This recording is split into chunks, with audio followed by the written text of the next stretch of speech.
Vion në rrugën transballkanike projekti për vendosjen e barierave mbrojtëse me qëllim rritjen e parametrave të sigurisë për automjetet, por edhe për këmbësorët.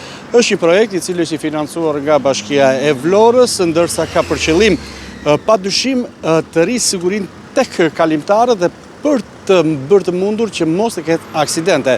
Projekti ka nisur rreth 1 muaj më parë, ndërsa është duke vazhduar në të gjithë gjatësinë e këtij segmenti rrugor. Projekti për barierat mbrojtëse në rrugën transballkanike vijojnë punimet. Vendosja e tyre me qëllim kryesor rritjen e parametrave të sigurisë për drejtuesit e automjeteve, por dhe këmbësorët. Cilësuar si një nga akset rrugore më problematike për numrin e aksidenteve të regjistruara, vendosja e barierave mbrojtëse pritet të minimizojë pikërisht aksidentet në këtë aks rrugor. Projekti në fjalë është një financim i Bashkisë së Vlorës, ndërsa do të shtrihet në të gjithë gjatësinë e rrugës transballkanike në Vlorë. Punimet kanë nisur prej gati 4 javësh dhe sipas firmës zbatuese pritet të përfundojnë sa më shpejt, me qëllimin që rruga transballkanike në Vlorë të ketë të tjera parametra sigurie për automjetet, por dhe qytetarët kalimtar.